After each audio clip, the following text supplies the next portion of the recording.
సుదర్శన్ రెడ్డికి మంత్రి పదవి దక్కలేదు. కోమటిరెడ్డి రాజగోపాల్ రెడ్డికి అమాత్య స్థానం లభించలేదు. రాములమ్మకు మంత్రదండం సాధ్యం కాలేదు. మొత్తంగా అధిష్టానం ఎవరినైతే ఫిక్స్ చేసిందో వారికి మాత్రమే పదవులు వచ్చాయి. పదవుల మీద ఆశలు పెట్టుకున్న వారికి రిక్త హస్తాలే మిగిలాయి. కాంగ్రెస్ పార్టీలో సిఫార్సు రాజకీయాలకు కొదవ ఉండదు. గ్రూపు రాజకీయాలకు అడ్డు ఉండదు. అలాంటి చోట కేబినెట్ విస్తరణలో ఆశావాహులకు కాకుండా పైర వికారులకు పదవులు లభిస్తాయని అంచనా ఉంది. మీడియాకు కొన్ని పేర్లు లీక్ చేసినప్పటికీ వారికి పదవులు లభిస్తాయనే స్పష్టత లేదు. వాస్తవానికి కేబినెట్ విస్తరణ జరుగుతుందని ఎప్పటి నుంచో ప్రచారం మొదలైంది.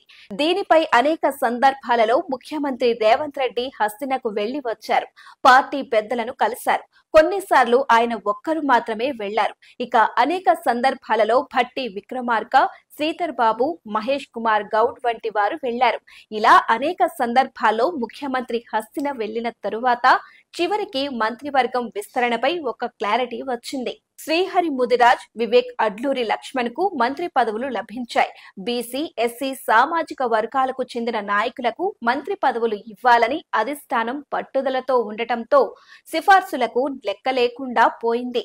వాస్తవానికి మంత్రివర్గ విస్తరణలో సుదర్శన్ రెడ్డి, రాజగోపాల్ రెడ్డి, విజయశాంతికి అవకాశం లభిస్తుందని ప్రచారం జరిగింది. ఎందుకంటే సుదర్శన్ రెడ్డికి ముఖ్యమంత్రి రేవంత్ రెడ్డి అండగా ఉన్నారు. రాజగోపాల్ రెడ్డికి కేసీ వేణుగోపాల్ రెడ్డి నుంచి అండదండలు ఉన్నాయి. విజయశాంతికి ఏసీసీ అధ్యక్షుడి ఆశీర్వాదాలు ఉన్నాయి. ఇన్ని ఉన్నప్పటికీ కూడా ఈ ముగ్గురికి పదవులు రాకపోవడం విశేషం. వీరు ముగ్గురు కూడా మంత్రి పదవులపై గంపెడు ఆశలు పెట్టుకున్నారు.